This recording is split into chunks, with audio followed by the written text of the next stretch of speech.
to investigate how to do it. How many have been audited in the last 3 years? It's a good number. I gotta put my glasses on. But let me go back to the beginning, at least in terms of this, of Judicial Watch. You know, we've been around for 20 years, and we became famous in the Clinton years for going after Clinton administration scandals. Well, guess what? Members of Congress like Charlie Rangel were writing letters to the IRS asking why is Judicial Watch going after Bill Clinton and Hillary Clinton. People were writing to the White House. So Rangel writes a letter and others writes letters to the IRS. The IRS starts sniffing around, but they didn't tell us they were auditing us yet. But a year or so later, someone writes to the White House, and the Oval Office forwards that complaint to the IRS Commissioner's Office. A few weeks later, we get our audit letter. And they wanted to know what our political affiliation was. So, you know, not misunderstanding the timing and the, obviously, the proper purpose of the audit, we objected strongly.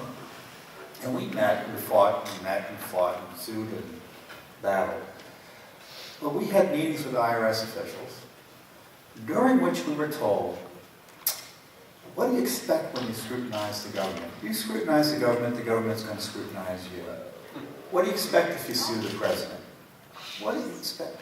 And I'm thinking, you know, I've been around Washington not that long, but long enough to know, well, that's not something the IRS is supposed to be telling people under audit. What do you expect when you scrutinize the government? What do you expect when you sue the president? And we complained and complained and complained. We met with TICA. They didn't find anything wrong. But guess who else was running the exempt organizations branch at the time? Now, the exempt organizations branch is the branch charged with, this is where the scandal was occurring in the IRS agency that we're talking about now. Guess who was running it at the time? By the way, we weren't the only ones under audit. All the president's women were being attacked and audited. The Heritage Foundation was audited during the Clinton years. Many other conservative organizations were audited as well. But guess who was running an exempt organizations branch at the time? Stephen Miller. Stephen Miller, as you may recall, was the acting IRS commissioner who had to resign because of the new IRS audits. So the idea that someone like Stephen Miller, who ran the exempt organizations, didn't know what was going on in his agency is belied by reality.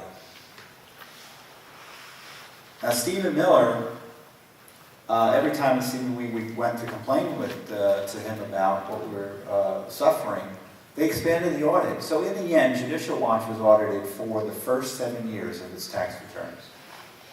And we were 7 years old at the time, I think. So they audited us for every year we had been in existence. Let me tell you what the real scandal was. The IRS said, you know what, we'll wait until the Bush administration comes in to audit. Of course, they didn't wait. They began auditing us for real in December. We complained to the Bush administration. They did nothing to clean up the IRS. Nothing. Nothing. Absolutely nothing. For name any Clinton scandal, the Bush administration wasn't interested in it. And certainly the IRS was a severe scandal, and they didn't do anything. And of course, Stephen Miller continued to percolate up into the bureaucracy in the IRS until he became the acting IRS commissioner under Barack Obama. So that's what we get when we have Republicans who don't take this job seriously of accountable government. Because they thought the American people wanted to move on. Very interesting that you mentioned that. But getting back to the current scandal, the IRS is in full Stonewall mode. And we filed Freedom of Information Act requests, and I'm sure even discovery your lawsuits are difficult roads to hoe, I'm sure. So, you know, we went and asked for the FEC documents about IRS communications. Sure enough, the FEC was collaborating with the IRS, illegally it seems, I think in one of your clients, American Futures Fund.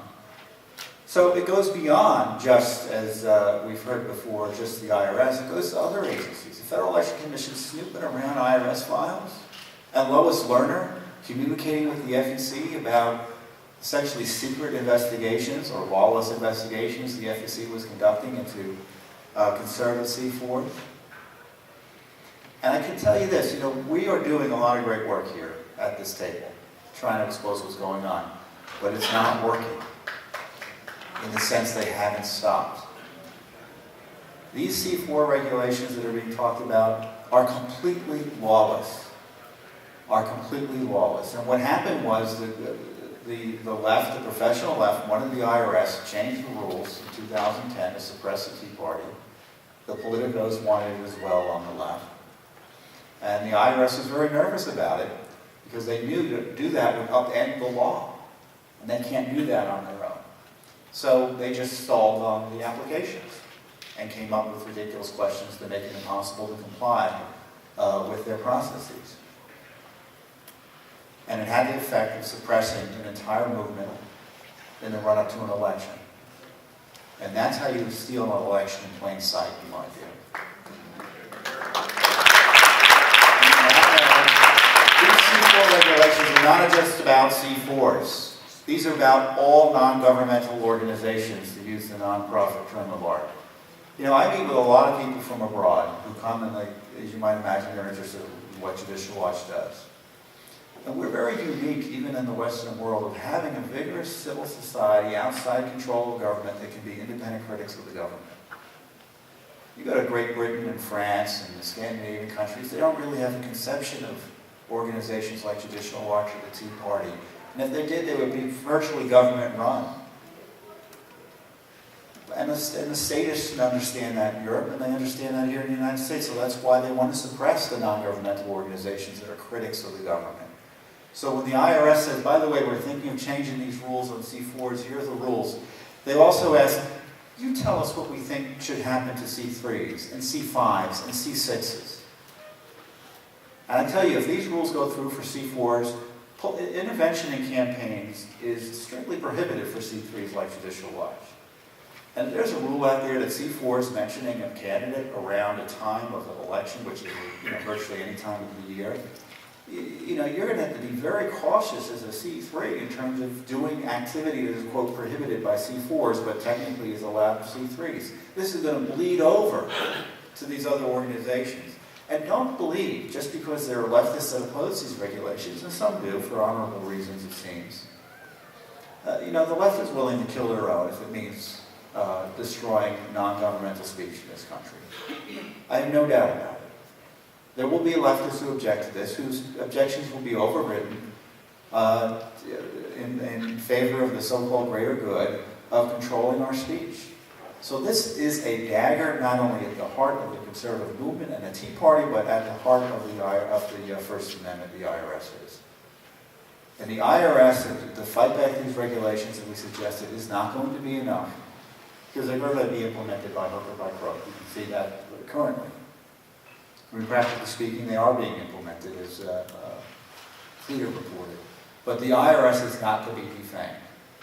And for Republicans to continue to hold hearings as if there's anything else to find out, practically speaking, is a waste of everyone's time, in my view. I mean, it's political posturing. The hearing yesterday was a circus. I love Darrell Issa, but it turned into a circus. And it's about time we get criminal investigations going on.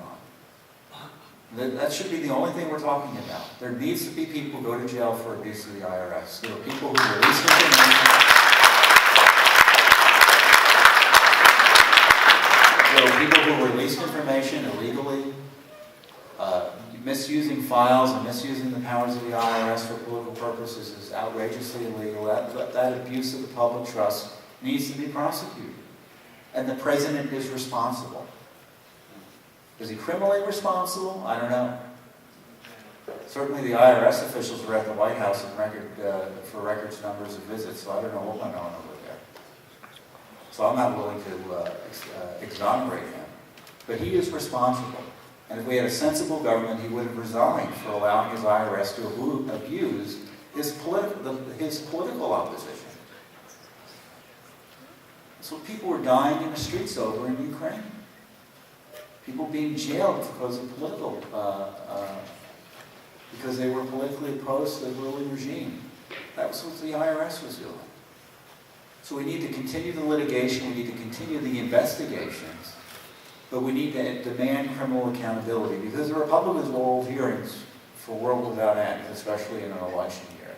But when it comes to the accountability, defunding the IRS, reforming it or eliminating it, That's where the pressure points have to be.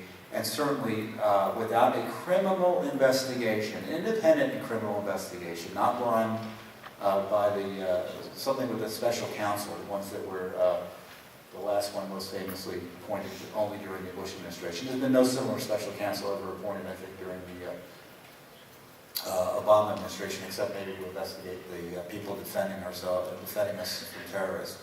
But this has got to be the end game, which is a criminal investigation that results in indictments and prosecutions. Thank you, Tom.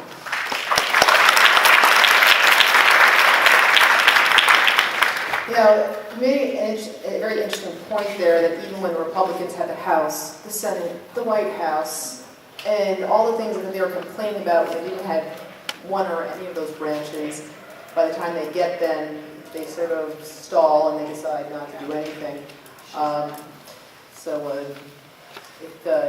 If the time comes at some point when they have House, the Senate, and the White House, perhaps conservative activists can remind them who brought them there, and perhaps the IRS perhaps can be reformed, and maybe it won't be so much kumbaya day after the election. Well, don't think Republicans would be happy to see a lot of these groups disappear from the face of the earth. Who are we kidding? This is an incumbency protection racket, the IRS. Yeah, I think we're going to hit some Q&A with the audience.